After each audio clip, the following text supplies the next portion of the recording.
They are the doctors, the architects, and accountants in our society, also known as the Melancholics. In our financial world, we call them the savers. I am Caroline Chepchirchir, discussing temperaments and how they influence our money habits. Special emphasis on the Melancholics. Please don't forget to subscribe to our YouTube channel.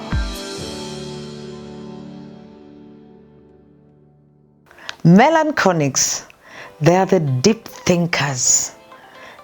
Mr. and Mrs. Wonderful, they don't want trouble with anybody. They are peacemakers, mediators. They are analysts. They are systematic in their way of doing things. They are pessimistic oftentimes. They would rather look at things from the negative side than the positive side. Melancholics are very good with money, especially when it comes to saving. When a melancholic individual goes for shopping, they always have a piece of paper, which is their budget, and a calculator. You can tell them in the supermarket. They know what they want.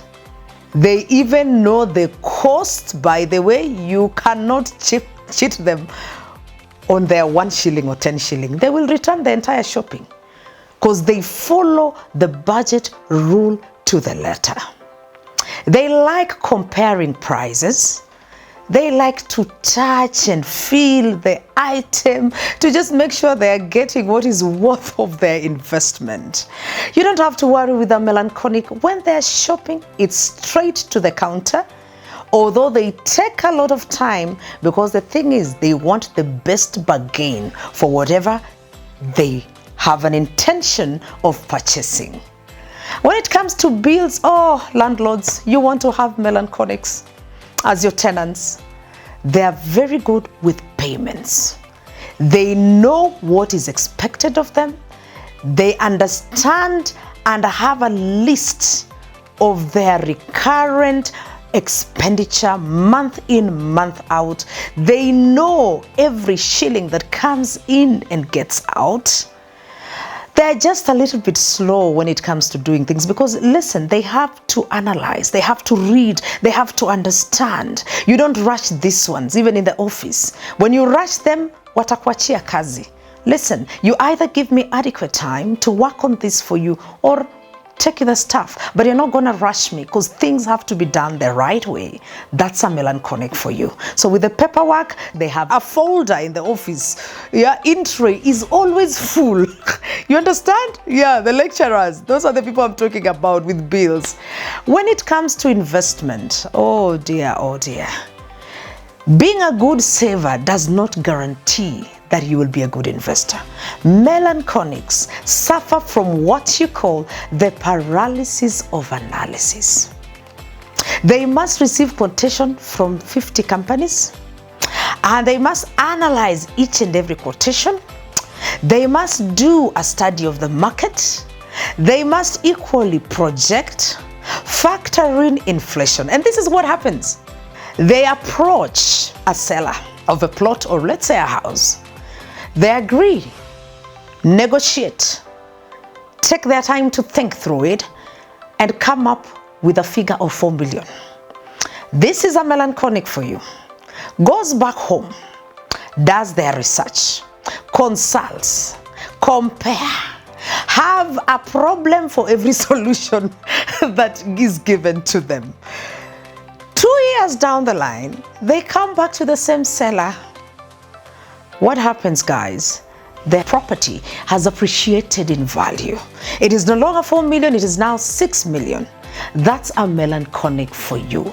Their greatest weakness with investment is that they suffer from paralysis of analysis. But once they make their minds to do it, they will honor it. If they've taken an insurance policy, trust me, they make a commitment, they'll pay it to the end. They are doing savings into their accounts, they'll do it and honor to the end. You give them a loan, they will repay it to the last coin. Now, what are the challenges with this particular great personality? Because gosh, who doesn't want to save? And how do you then counter that? Melancholics, please stop over analyzing. Allow yourself to have goals that are time bound.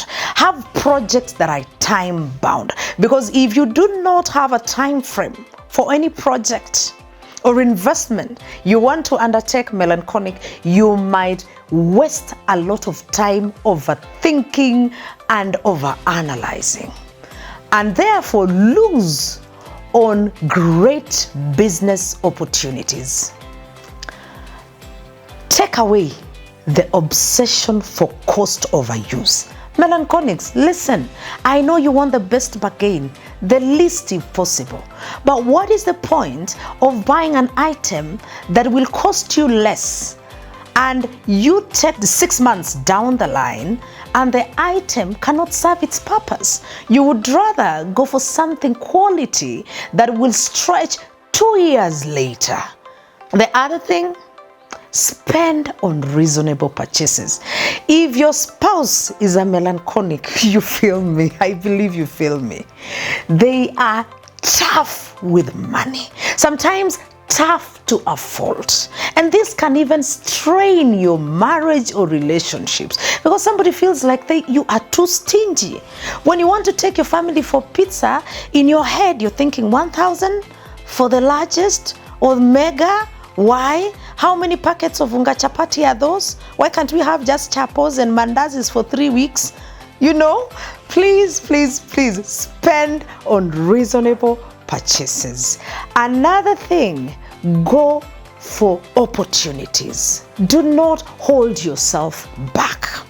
Because the problem is, when everybody has gotten in and eaten what you call the icing of the cake, that is unfortunately when the melancholics have made a decision to enter the market.